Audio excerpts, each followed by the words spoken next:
This is getting less attention now for obvious reasons, but the Brazilian president, Lula De Silva, just did an interview with CNN about, or one of the things he addressed was an insane action by Trump, which was to launch another trade war against Brazil, tariffing them at the huge rate, I think 30%, for the purposes of forcing them into dropping their criminal case against Jair Bolsonaro, the former president and alleged coup attempter. After he lost, he did a very Trumpian thing and was like, rah, try not to get out of power.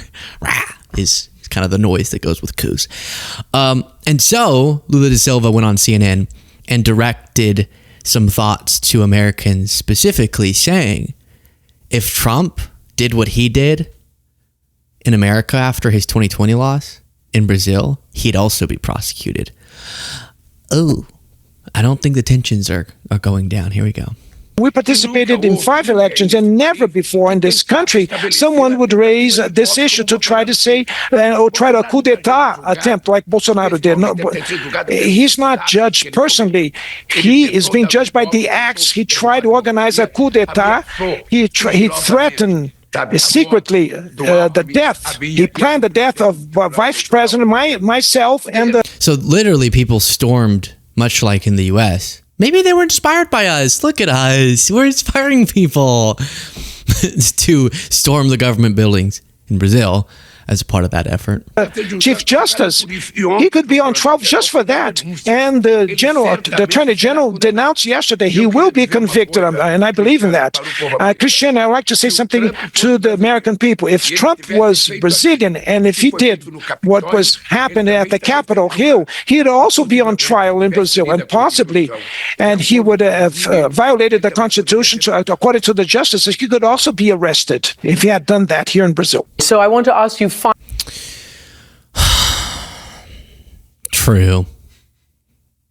That's kind of embarrassing for us when the rest of the world goes, hey, you know, whenever people try to overthrow election results here, we try to hold them accountable.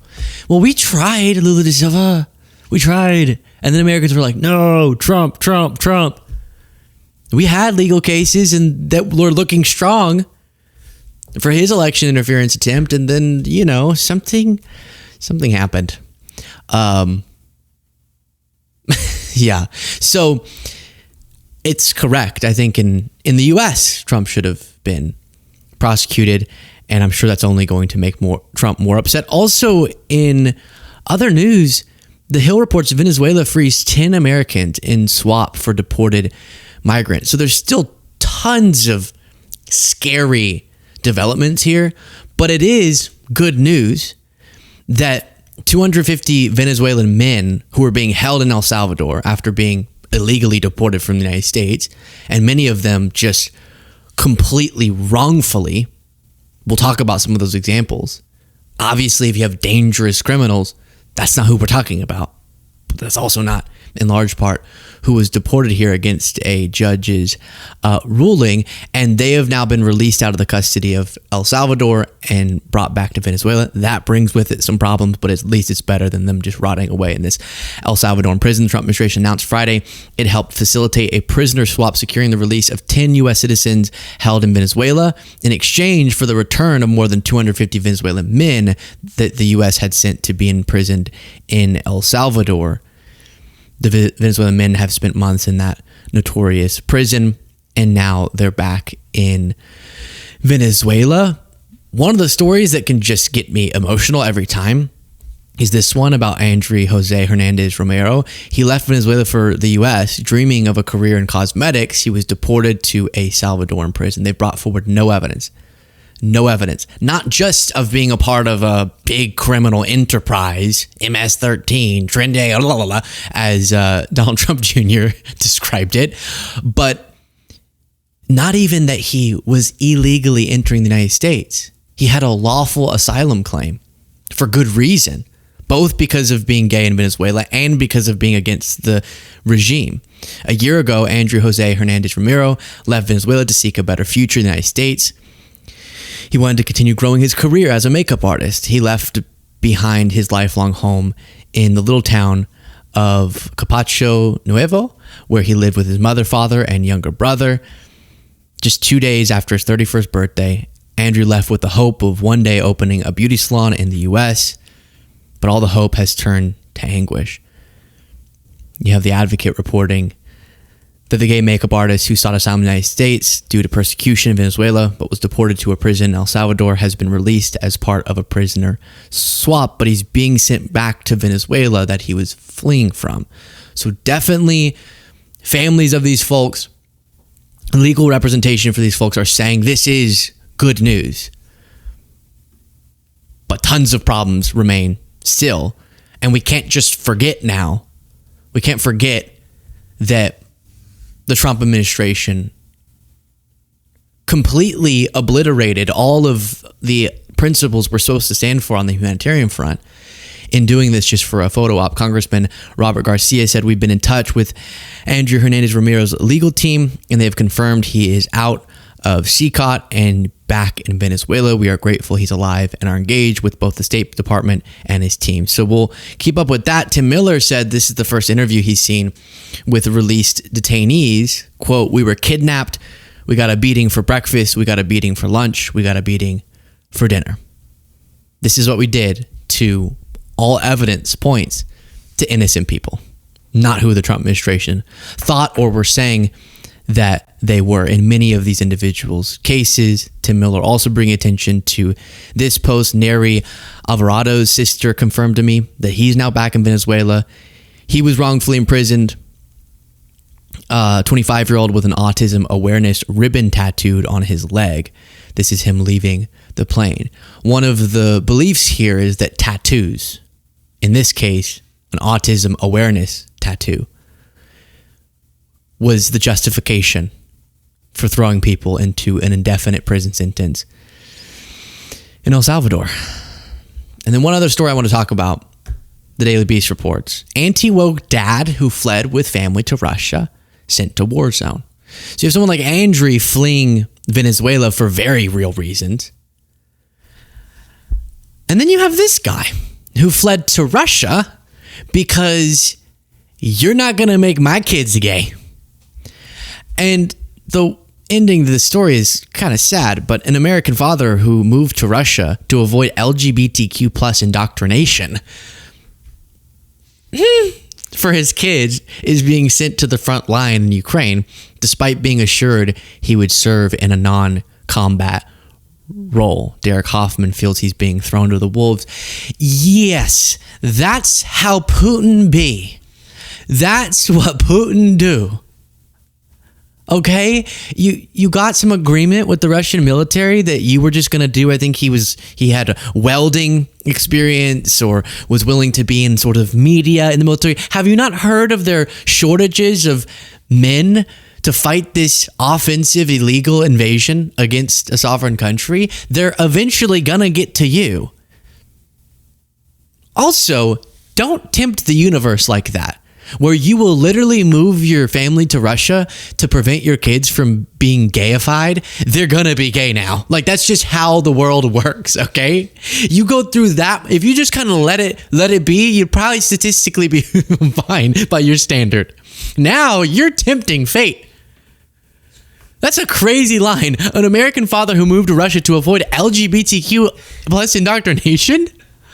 Now, maybe the Daily Beast is doing a little bit of editorializing there, but the Kyiv Post said Derek Huffman, an American man from Texas, moved his wife, Deanna, and 3 children to Russia in search of traditional values.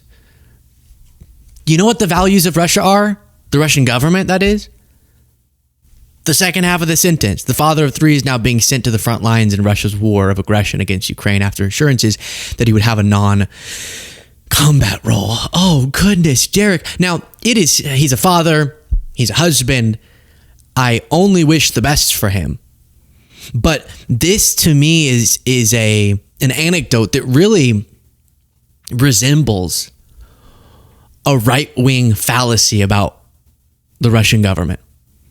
He presumably was a big Putin guy, Putin fan, thinking that, yeah, oh my gosh, all this liberal, weak wokeness, that's really, at least Putin stands for that. I've heard that when people tell me and the right wingers that they actually are more sympathetic to Putin than Zelensky or Russia than Ukraine. Sometimes they'll bring it back to wokeness. I just think Putin really fights wokeness. What are you talking about?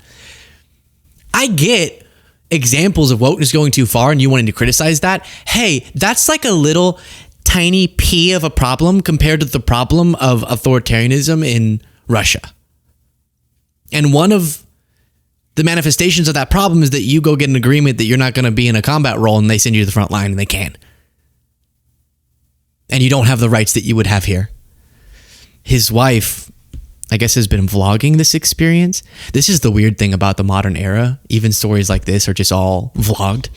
And it's sad. Please do, as we continue to do this, click the subscribe button if you appreciate the show. Walk back. But as I'm walking back, I wanted to share a little bit about what's going on with Derek.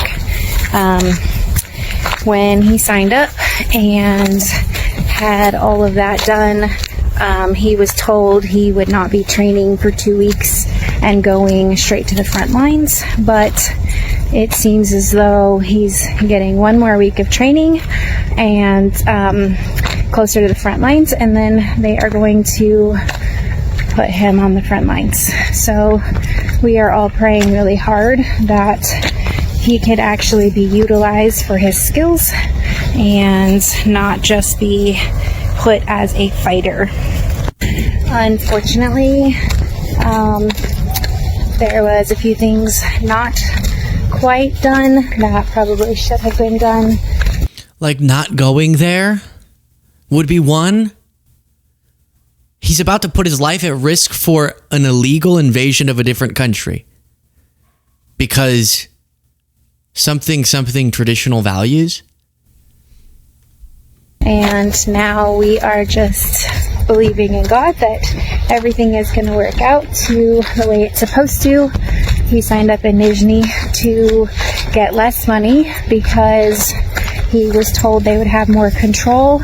At first, they were trying to petition that he would be able to be more like news reporter, but like in the military and being able to just like report what's going on, and just be able to like tell the world what's happening from. We know what's happening. Hey, thank you. We know what's happening. See, still, she's ideologically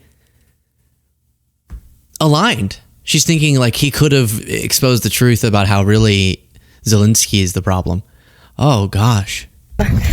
His perspective and what he's seen, and that was denied. So after the wait for all that, they then said that they would be able to put him in like a repair battalion because of his 10 plus years in welding and the experience for that. So he would actually be able to do that, and he would have the control to be able to be in a safer environment. But doesn't seem like that's happening. And yes, you moved your family there and then offered yourself to the military, and you were going to take their word? Putin has violated more ceasefires than the age of everyone who works for this show combined. You're going to trust his word, or his representative's word, or military leader's word, when all of the news right now is that they're struggling economically and just in having the manpower to continue this invasion? And you're going to believe that he's just going to be a welder? I don't mean to mock, because clearly something strange happened indoctrination-wise. Speaking of, interesting how the people who fear monger the most about indoctrination sometimes themselves are indoctrinated out the wazoo. They got indoctrination coming out of their ass. But I do feel for her and the family, and especially the kids. And also, I am very confused by the logic. And I hope that something about the news reporting is missing some chunk of this, because otherwise I'm losing my faith in humanity. Share your thoughts in the comments.